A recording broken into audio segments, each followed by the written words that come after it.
السلام عليكم ورحمة الله وبركاته. وعليكم السلام ورحمة الله. أعوذ بالله من الشيطان الرجيم. بسم الله الرحمن الرحيم. الحمد لله رب العالمين، نحمده ونستعينه ونستغفره ونعوذ بالله من شرور أنفسنا ومن سيئات أعمالنا. من يهده الله فلا مضل له ومن يضلل فلا هادي له. أشهد أن لا إله إلا الله وحده لا شريك له وأشهد أن محمدا عبده ورسوله. الحمد لله الذي بنعمته تتم الصالحات، والصلاة والسلام على رسولنا الأمين وعلى آله وأصحابه أجمعين. Alhamdulillah, bersama-sama kita panjatkan syukur kita kepada Allah Subhanahu wa taala kerana Allah Subhanahu wa taala telah memberikan kesempatan kepada kita untuk hadir di rumah Allah yang mulia ini untuk melaksanakan amal ibadah, amal solat, untuk mendekatkan diri kita kepada Allah Subhanahu wa taala. Tuan-tuan yang dikasihi oleh Allah Subhanahu wa taala sekalian, bercakap pasal amal solat, saya suka memetik kata-kata Syekh Abdul Karim Zaidan dalam sebuah kitabnya Usulul Da'wah. Dalam kitab tersebut, Syekh Abdul Karim Zaidan menyatakan bahawa amal soleh itu adalah merupakan buah daripada keimanan kita kepada Allah Subhanahu wa taala, keimanan kita kepada hari akhirat, keimanan kita kepada Rasulullah sallallahu alaihi wasallam. Maknanya amal soleh yang kita buat, ketaatan-ketaatan yang kita buat itu sebenarnya adalah merupakan hasil buah daripada apa yang kita percaya. Kita percaya, yakin bahawa Allah Subhanahu wa taala itu Tuhan segala-galanya, Tuhan segala makhluk, Tuhan sekalian alam. Maka kita melakukan ketaatan kepada Allah Subhanahu wa taala. Kita percaya bahawa hari akhirat itu ada. Ya, semua yang di dunia ini fana, akan sirna. Yang kekal abadi itu apa? Allah Subhanahu wa taala yang kekal. Ya, kita nanti akan pergi ke negeri akhirat.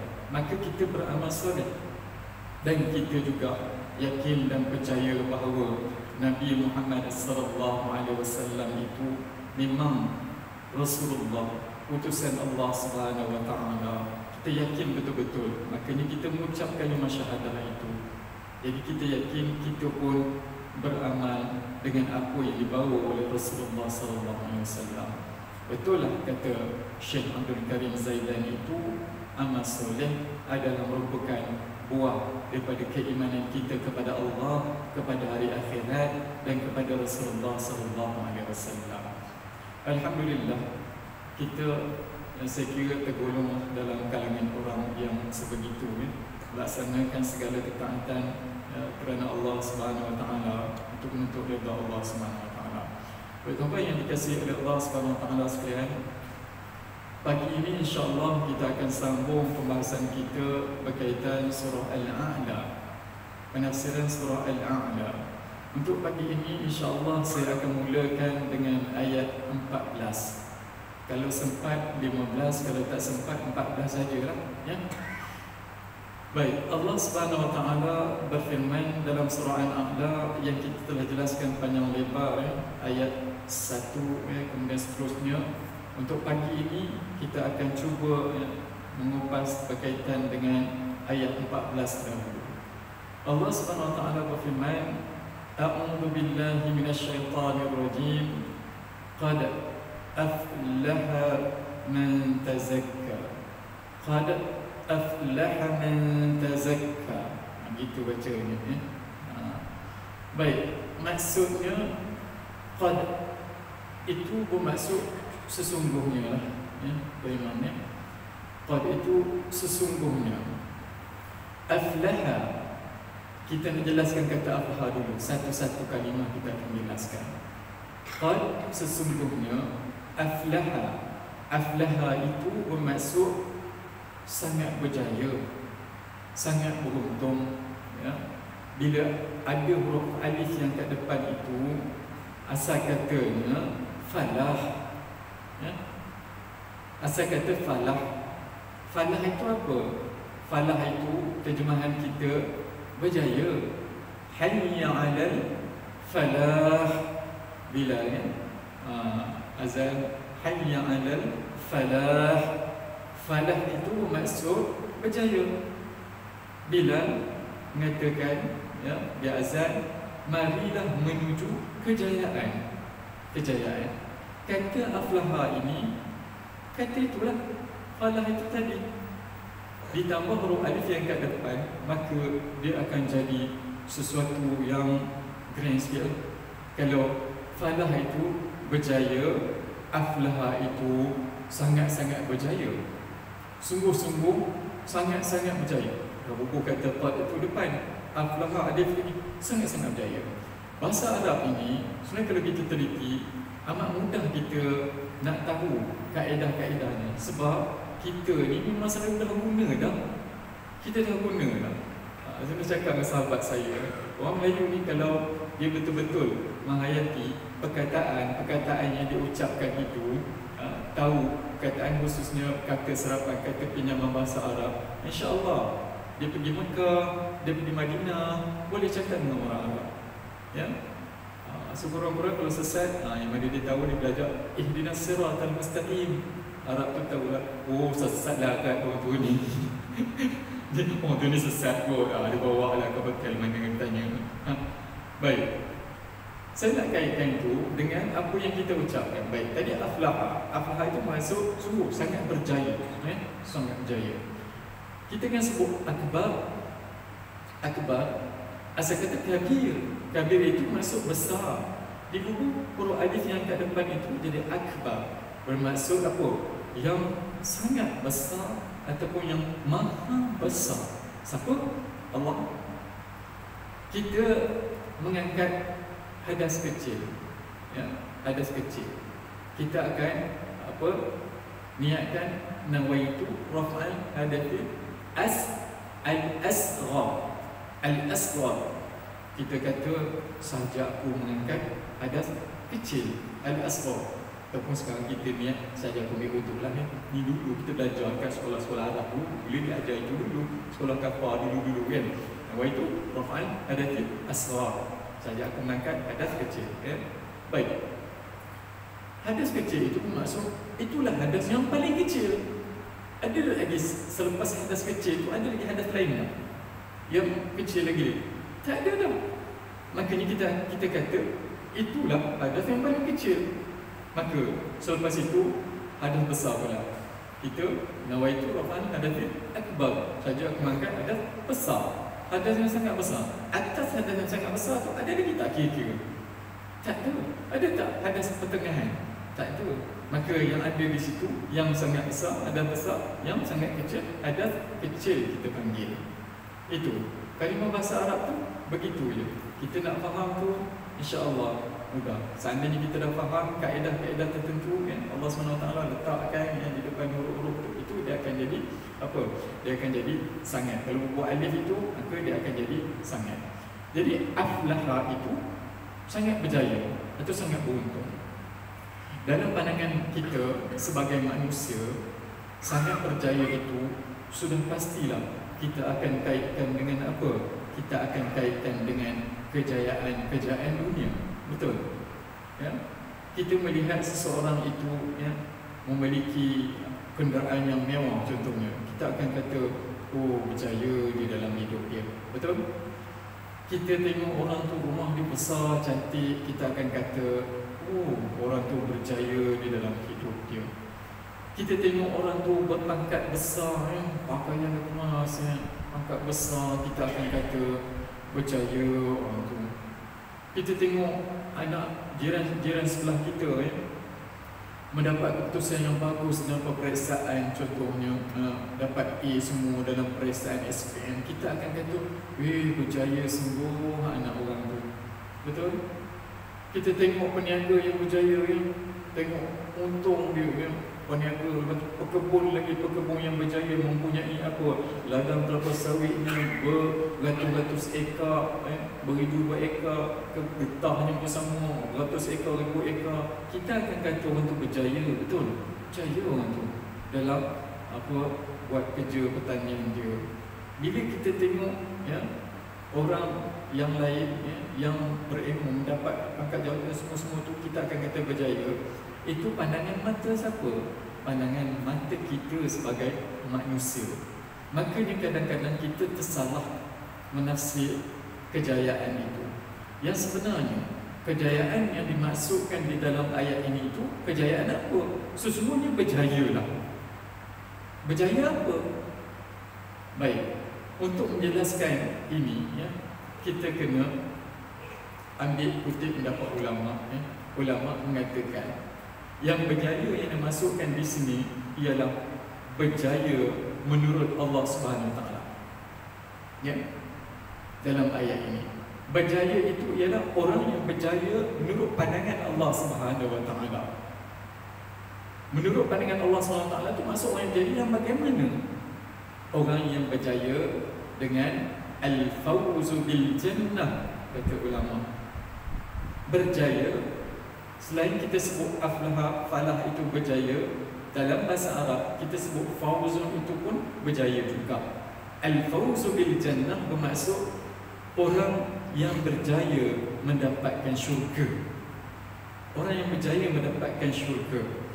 Wan najati minan nar, dan orang yang berjaya menghindarkan diri dia dari api neraka. Itulah orang yang berjaya yang dimasukkan di dalam ayat ini. Allah nyatakan sesungguhnya berjaya. Berjaya itu orang yang berjaya mendapat syurga dan terhindar diri dia dari neraka. Dua-dua perkara tersebut adalah merupakan perkara sam'iyat, perkara yang manusia boleh dengar saja tapi tak boleh tengok, tak boleh rasa, tak boleh pegang. Kat dunia mana boleh pegang, mana boleh tengok. Kalau ada orang kata saya pernah tengok syurga, mimpi syurga apa semua, tak boleh. Memang tak pernah tengok syurga, tak boleh tengok. Ada orang kata, saya pernah tengok neraka, pernah pegang, api neraka ini. Tak. Sebab apa? Sebab itu adalah merupakan perkara sam'iyat. Bila perkara sam'iyat, manusia tak tengok, maka susah kita nak kata berjaya itu ialah berjaya mendapatkan syurga dan berjaya terhindar diri dari api neraka. Makanya kita terjemahkan berjaya itu macam yang saya sebutkan contoh-contoh tadi. Kita tengok orang itu memiliki kenderaan yang mewah, kita akan kata berjaya dalam hidup dia.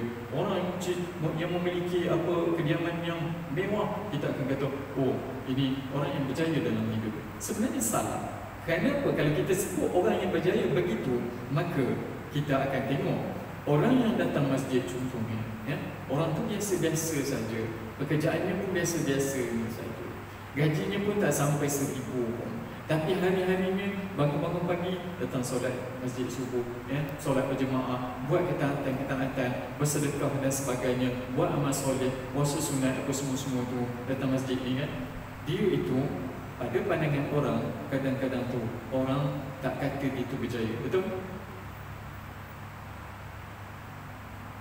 Sebab kejayaan pada mata manusia itu kejayaan duniawi, material.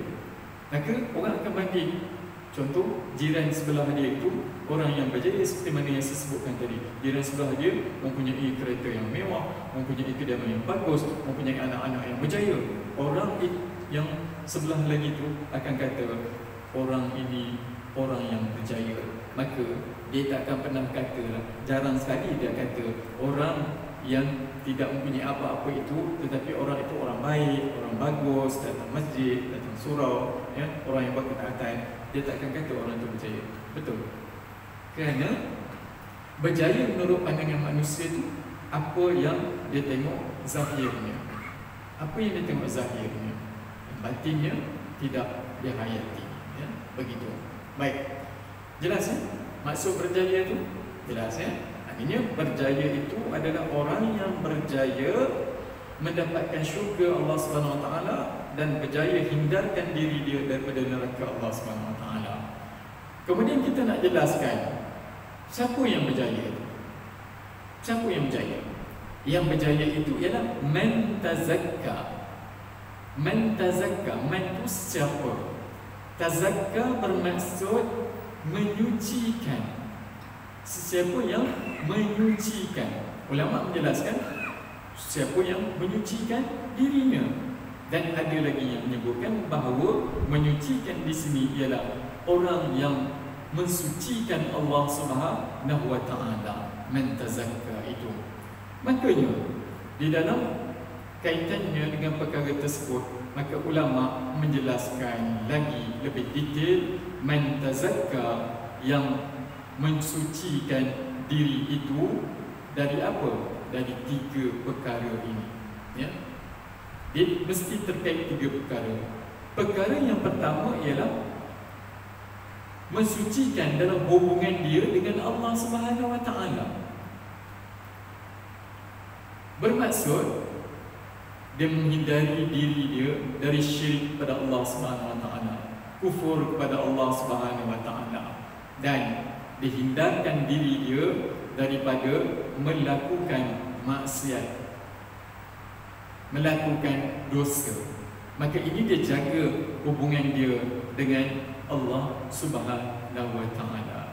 Maka ni di dalam kitab tafsir At-Tabari, Ibnu Jarir At-Tabari mengutip pandangan pendapat Ibnu Abbas.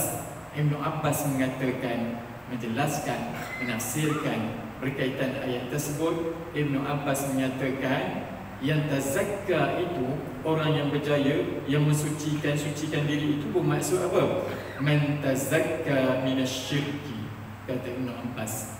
Man tazakka minasyirki bermaksud seseorang itu mensucikan diri dia dari syirikkan Allah Subhanahu wa taala, menyekutukan Allah Subhanahu wa taala.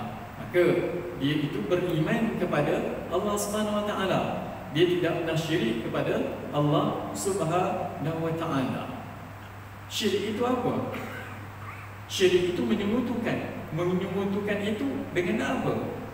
Menyekutukan Allah Subhanahu wa taala itu ulama jelaskan lagi terbahagi kepada 2 lagi.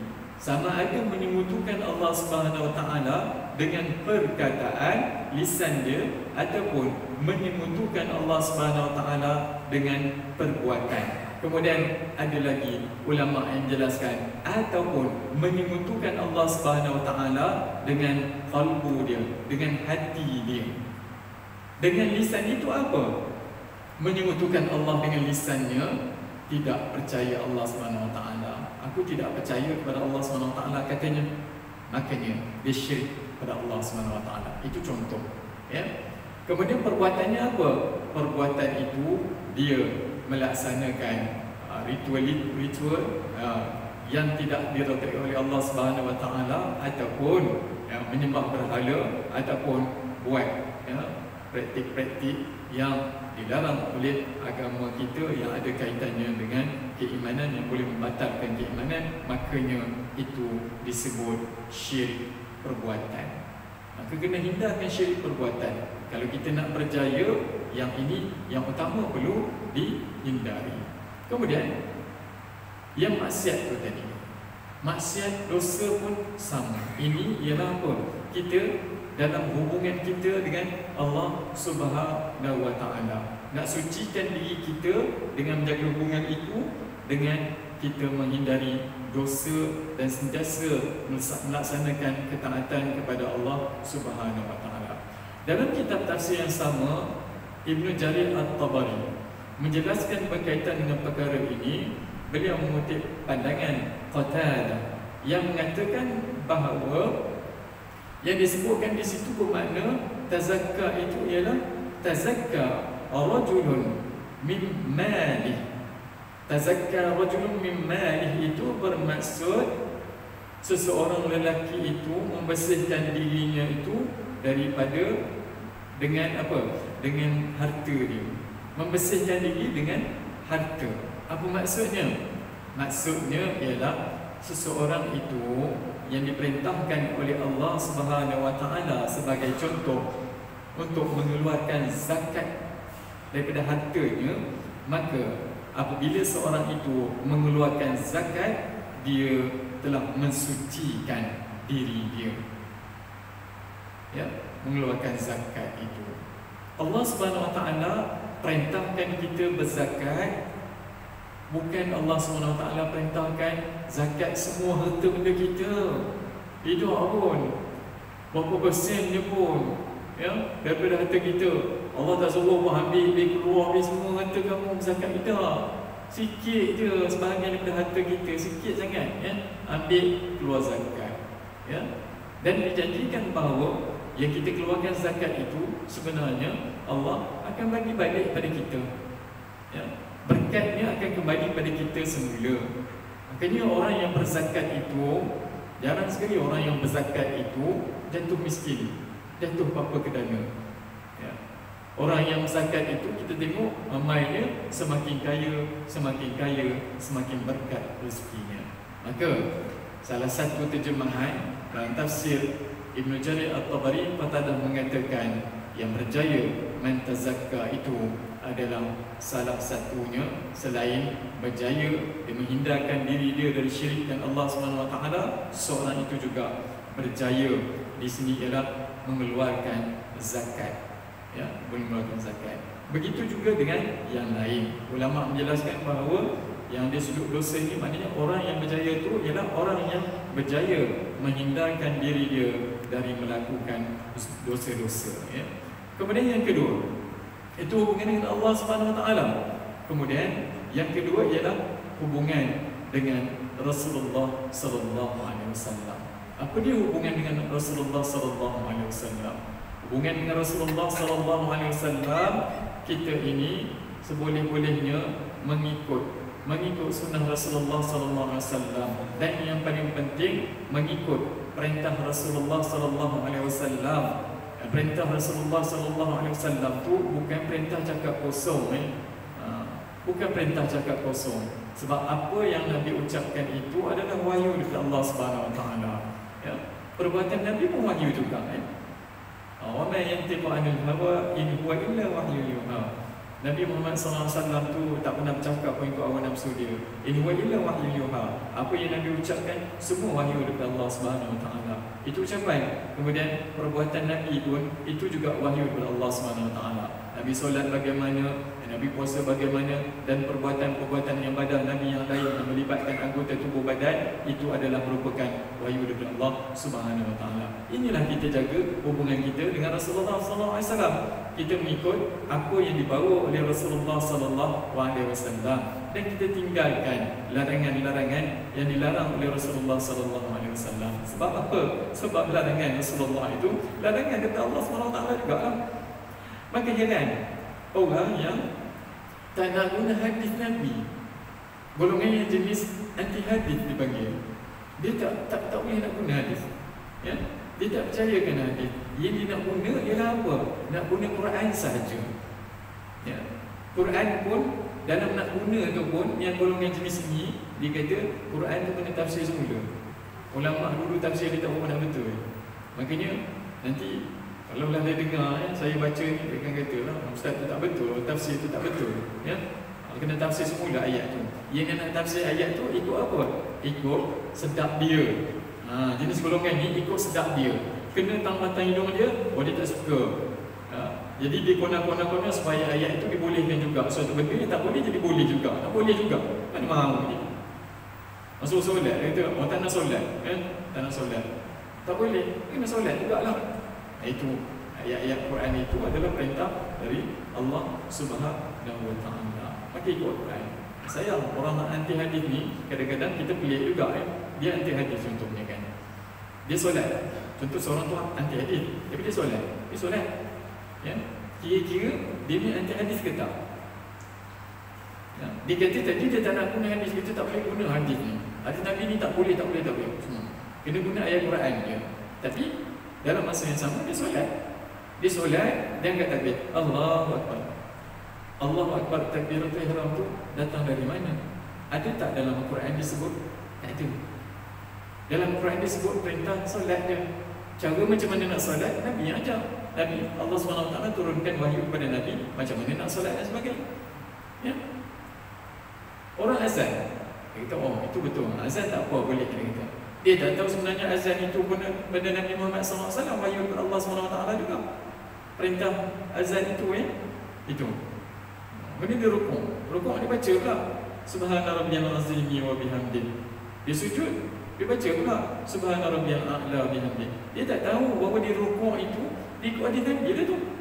Sebab Nabi Muhammad SAW ketika mana turunnya surah dalam surah Al-Waqi'ah, tak ingat ayat berapa Fasabbih bismi rabbikal azim kita dah jelaskan hari itu Fasabbih bismi rabbikal azim. Maka Nabi Muhammad SAW sebut ij'aluha fi ruku'ikum.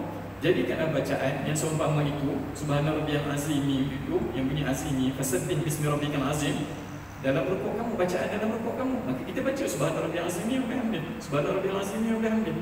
Kemudian bila turunnya ayat yang kita jelaskan ni, yang kita tafsir lama surah Al-A'la itu Sabbih isma rabbikal a'la, ayat yang pertama. Sabbih isma rabbikal a'la. Bila turunnya ayat yang pertama surah Al-A'la ini Sabbih isma rabbikal a'la, Nabi Muhammad SAW sebut apa? Ij'aluha fi sujudikum. Bacalah, jadikanlah bacaan tersebut macam Sabbih isma rabbikal a'la, ada a'la itu dalam sujud kamu. Kita pun baca Subhana rabbiyal a'la wa bihamdih. Jadi dia solat, dia baca itu. Tapi dalam satu part yang lain dia kata, tak boleh terima hadis. Pelik, heran orang yang macam ni. Tak boleh macam tu.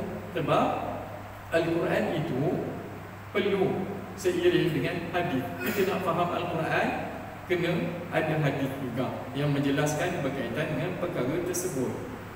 Saya dah jelaskan sebelum ni. Maka yang bila diutus Mu'az bin Jabal ke Yaman, Nabi Muhammad SAW panggil Mu'az bin Jabal, tanya bima tahkum.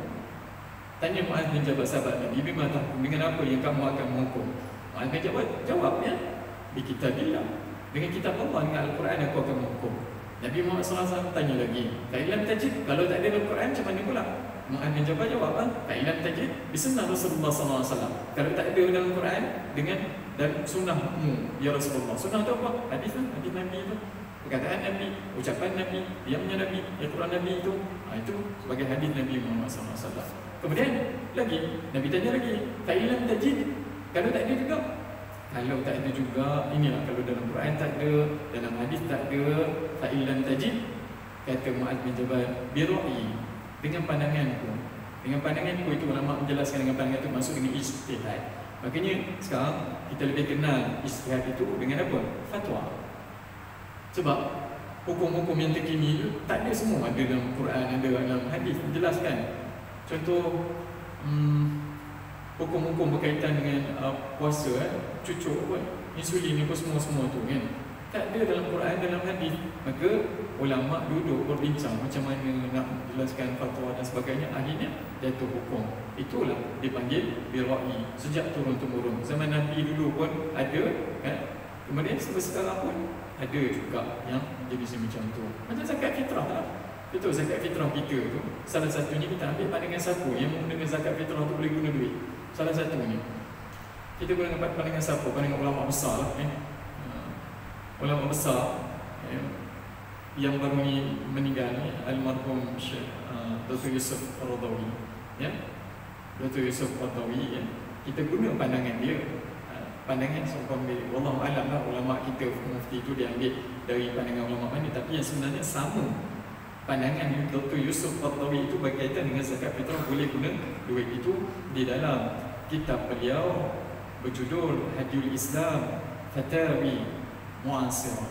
Hadiul Islam Fatawi Mu'asirah. Maksudnya buku itu lebih kurang inilah membicarakan berkaitan dengan fatwa-fatwa terkini. Maka dijelaskan di situ dalam satu topik yang sebab ada pertanyaan orang tanya zakat fitrah guna duit macam mana, jelas oleh Profesor Dr. Yusuf Qaradawi. Dia kata boleh guna zakat fitrah guna duit, tak ada masalah. Baik, itu yang kedua. Yang pertama tadi hubungan apa? Kita nak berjaya, kita mensucikan diri kita, jaga hubungan kita dengan Allah SWT. Yang kedua, jaga hubungan dengan Rasulullah SAW, ya, jaga hadis Nabi Muhammad SAW, mengikuti pandangan apa hadis Nabi Muhammad SAW, insya-Allah. Dan dia adanya yang ketiga. Ketiga ni yang terakhir yang kita akan bahaskan ialah apa? Orang yang berjaya ialah orang yang berjaya mensucikan hati dia dengan apa? Dengan menjaga hubungan dia sesama manusia. Hubungan dia dengan sesama manusia. Hubungan dia sesama manusia ini terbagi kepada dua. Yang pertama dipanggil hubungan zahir. Hubungan zahir itu hubungan bersemuka.